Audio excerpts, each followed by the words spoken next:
Kemudian berikutnya yang ke-8 ya, termasuk adab jual beli online, kita harus memasang foto daripada dagangan atau produk yang kita jual belikan gitu ya. Kita nggak boleh menjual sesuatu barang secara online dan kita tidak memberikan deskripsi yang jelas ya, diantaranya gambarnya barang minimal itu seperti apa gitu ya. Itu harus bisa dibayangkan atau bisa menjadi gambaran daripada pembeli ya. Ini disamakan dengan apa yang dilarang oleh Rasulullah ya, di mana beliau Shallallahu Alaihi Wasallam itu melarang seorang itu memperjualbelikan ikan yang masih ada di air, karena ikan yang di air tuh kita tahu ya, di dalam tuh kelihatan gede gitu.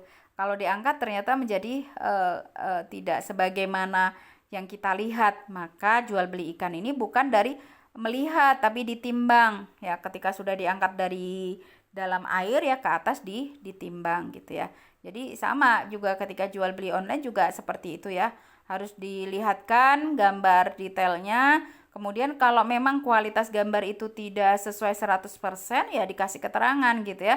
Gambar bisa tidak sesuai 100% karena pencahayaan dan sebagainya. Jadi sebisa mungkin dan sedetail mungkin ya deskripsi barang melalui gambar ini, supaya tidak ada hal-hal yang sifatnya masuk ke dalam kategori penipuan karena ketidaksesuaian produk dengan gambar yang dipasang, apalagi tidak ada gambar gitu ya. Kemudian yang ke-9 harus saling ridho ya dan toleransi gitu. Ini jelas ya. Jadi kita nggak boleh memaksa penjual atau kita tidak boleh juga memaksa pembeli ya. Jadi misalnya baru proses tawar-menawar ya ditunggu dulu sampai deal. Ya nggak boleh gitu ya. Kalau toh cuma tanya-tanya juga nggak masalah gitu ya. Namanya orang mau beli kan harus cari informasi dulu. Kalau nggak jadi ya itu bukan masalah, itu hal yang biasa gitu ya. Dan semua itu sudah diatur juga oleh Allah gitu ya. Mungkin satu orang membatalkan transaksinya, satu lagi kemudian meneruskan, itu hal yang wajar dalam sebuah bisnis ya. Jadi kita tidak boleh saling menekan, kita tidak boleh melakukan paksaan, harus saling ridho dan toleran karena sangat jelas sekali tadi ya dalam surat An-Nisa disebutkan. Kemudian Rasulullah juga sampaikan innamal bai'u an taradin. Jadi bahkan di sini Rasulullah memakai adadul hasri, innama itu hanya ya.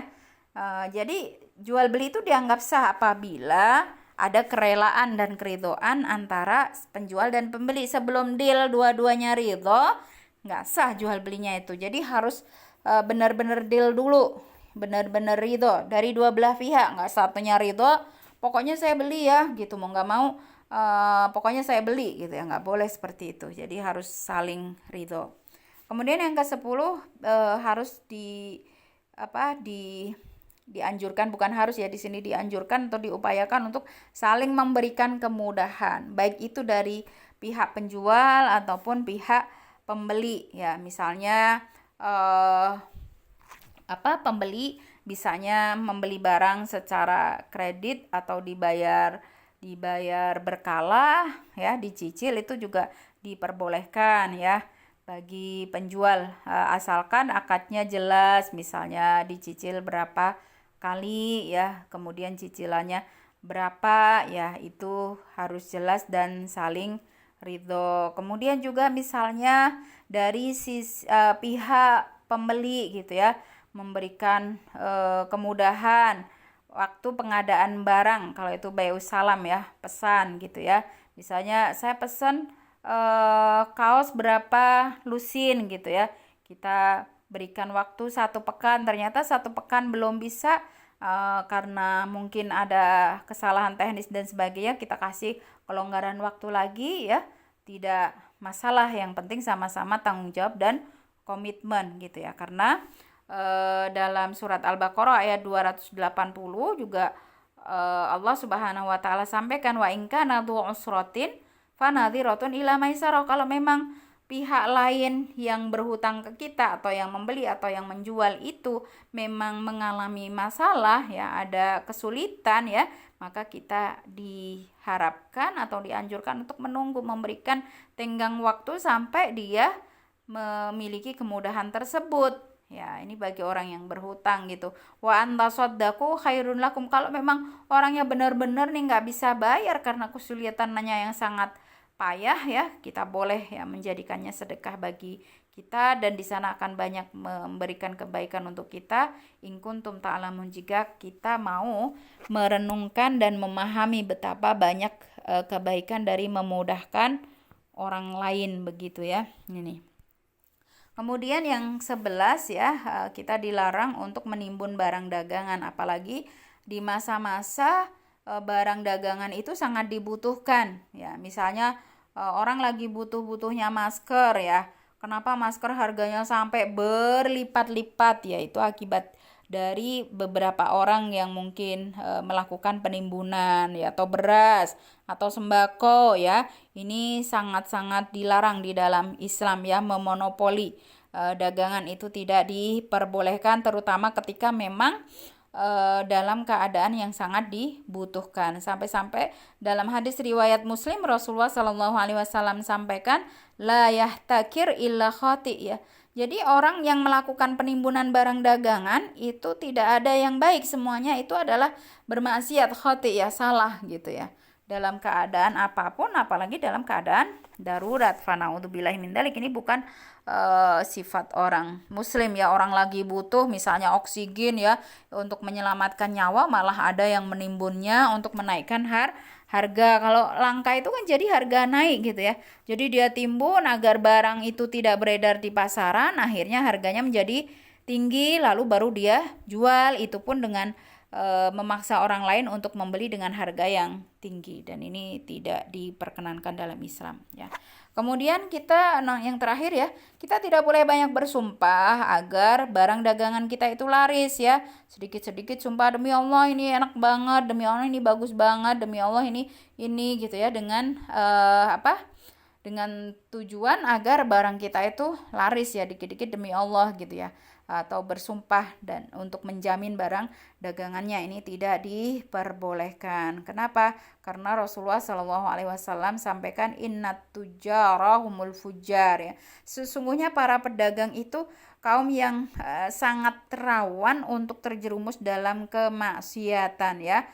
Qala kila ya Rasulullah awalaisa qad ahallallahu al-bai'. Kok bisa gitu sih Rasulullah gitu? Bukankah Allah sudah sangat jelas-jelas menghalalkan jual beli gitu ya? Kemudian beliau menjawab, bala, iya memang jual beli itu benar-benar dihalalkan oleh Allah.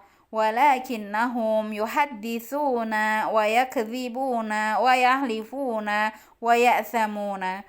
Tapi yang tidak diperbolehkan adalah ya, dalam jual beli ini orang-orang ya menjajakan barang dagangannya dengan cara ya bercerita tentang dagangannya yang macam-macam agar laris, sampai mereka itu dalam ceritanya ya, dalam presentasi atau dalam promosinya itu banyak berdusta, kemudian banyak bersumpah, sumpahnya pun sumpah palsu, yang akhirnya endingnya ya berbuat dosa atau berbuat keji gitu ya. Ya, ini yang tidak diperbolehkan dan harus menjadi perhatian kita ya.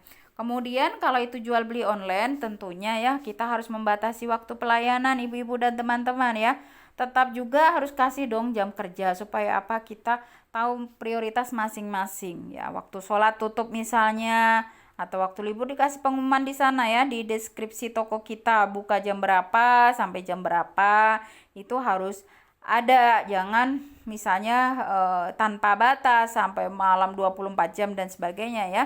Ini tidak diperbolehkan, apalagi untuk sekedar mengejar prestasi yang sifatnya duniawi. Dalam surat Al-Qasas ayat 77, Allah Subhanahu wa taala dengan sangat tegas mengingatkan kepada kita, wabtaghi fima atakallahu daral akhirah.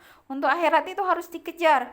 Wala tansa nasibaka minad dunya. Adapun untuk dunia ya, ini kita hanya boleh tidak melupakan saja, jangan dikejar sampai lupa. Waktu tilawah lewat, waktu sholat lewat, waktu silaturahim lewat, waktu banyak-banyak berbuat kebaikan, zikir dan sebagainya, semuanya lewat gitu ya.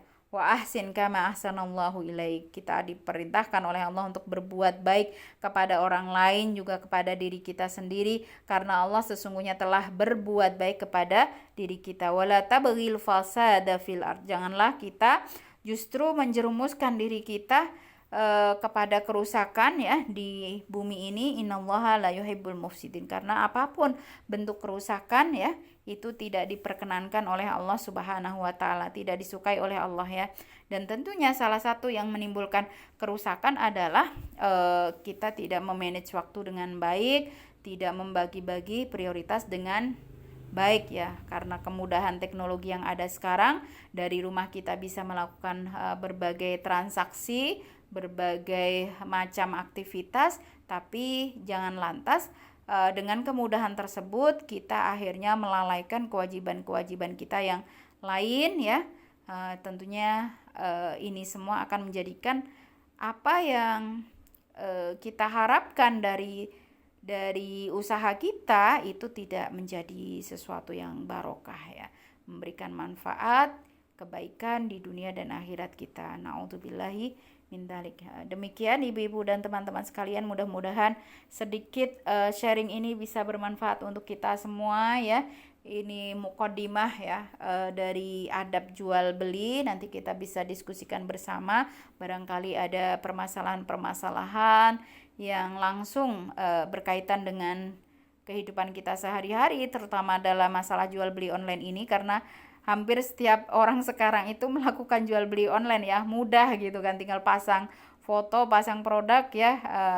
Kalau beruntung kita dapat atau kecantol gitu ya, dapat pembeli gitu ya. Tapi tetap semuanya harus dalam batasan aturan yang ditentukan dalam syariat ya. Demikian wallahu alam bisawab. Nastaghfirullahi wa lakum jami'an. Wabillahi taufik wal hidayah wal afu minkum wa barakallahu fikum. Wassalamualaikum warahmatullahi wabarakatuh.